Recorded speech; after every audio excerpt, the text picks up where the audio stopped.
Welcome to episode 8 of the ER Technologies podcast. I'm your host, Zaldi.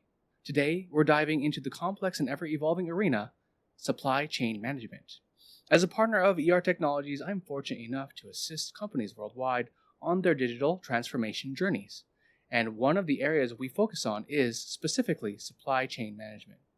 Now, it's not a secret that supply chain management is currently a hot topic. It plays a crucial role in every organization because supply chains have grown considerably complex and intricate over the years.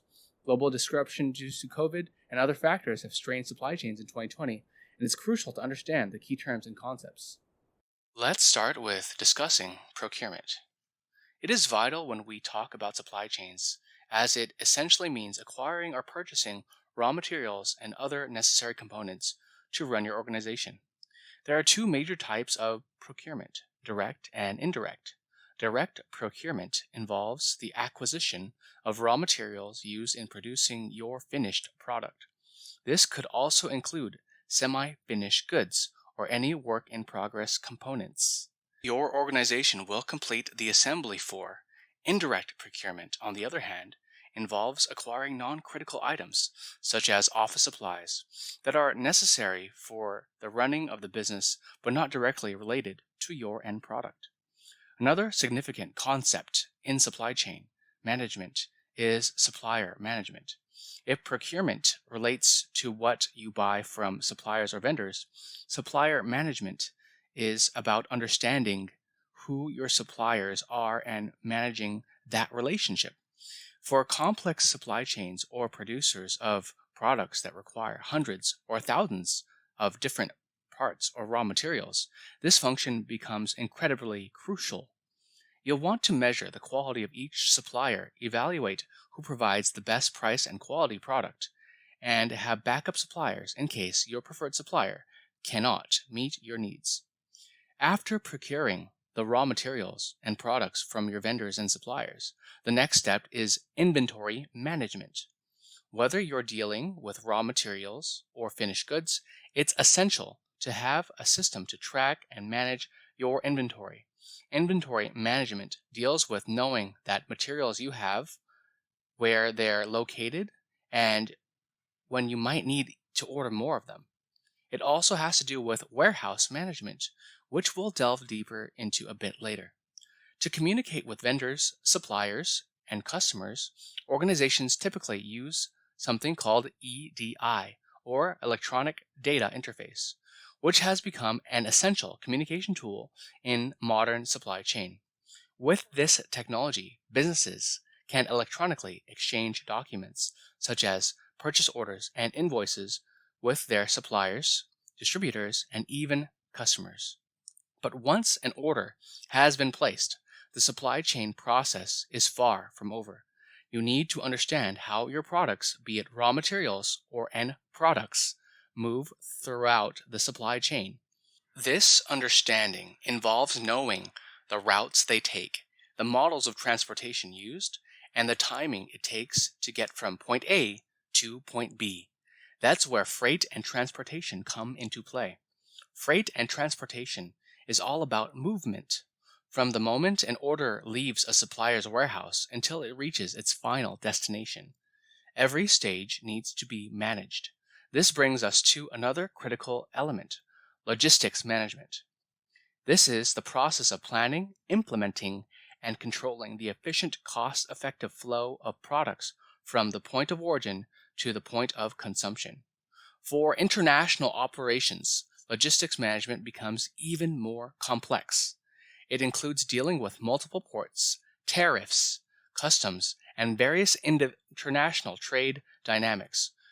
To navigate this maze, many organizations turn to technology solutions like ERP, Enterprise Resource Management Systems, or dedicated supply chain management systems.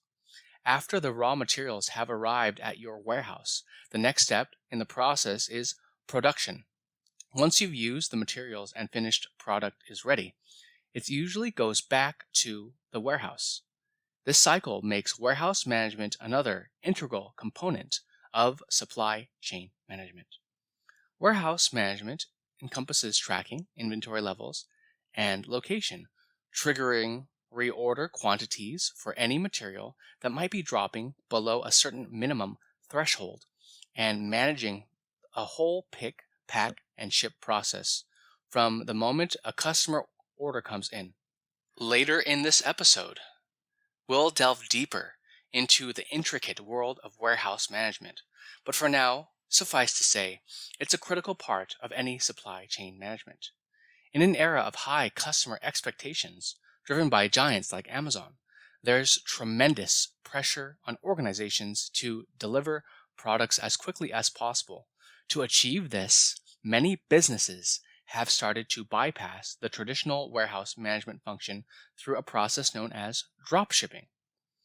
This is when products are shipped directly from the supplier to the customer, bypassing the need for warehousing. Customer giants like Amazon and Alibaba often utilize this method, especially when dealing with third-party vendors. In the business-to-business environment, this method is increasingly becoming common as well. However, it's important to note that this strategy primarily works with finished products. For raw materials or semi-finished goods, they still likely need to be transported to your location for further processing before reaching the customers. Nevertheless, drop shipping can significantly speed up the supply chain when applicable. In the complex dance of supply chain management, timing is crucial. Occasionally, vendors or suppliers can't deliver the materials or products you need exactly when you need them. This delay results in what we call a back order or backlog. This is where our previous discussion on supplier management comes handy. If one supplier fails to deliver, having backup suppliers can save the day, ensuring a continuous supply and mitigating any risks and back orders.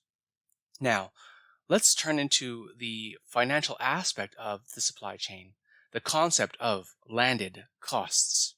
This refers to the total cost of a product once it has arrived at the buyer's door, including the cost of the product itself, freight, and any other charges incurred during transportation.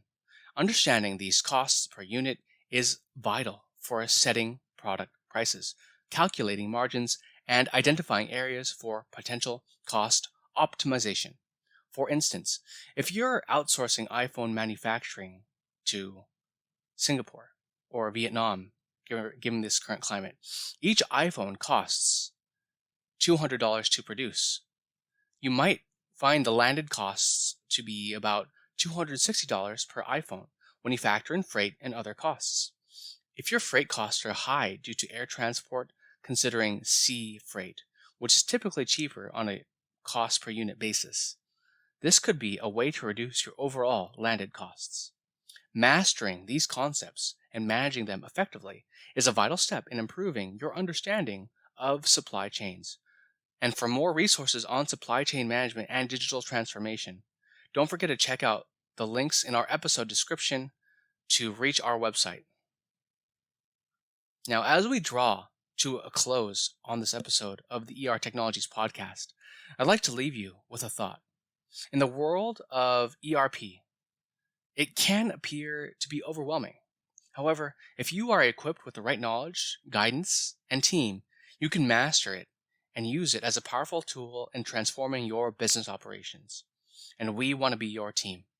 To keep the dialogue going and to explore more about ERP-related technologies, please connect with us on LinkedIn under the name Enterprise Resource Technologies.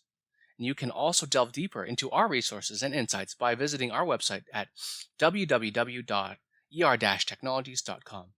Thank you so much for taking the journey with us today. I'm Zaldi, your guide to complex yet rewarding world of ERP understanding and management. As we part ways today, remember, technology is much more than a tool. It's your ally in driving business efficiency and fostering growth. Use it wisely, innovate constantly, and never stop learning.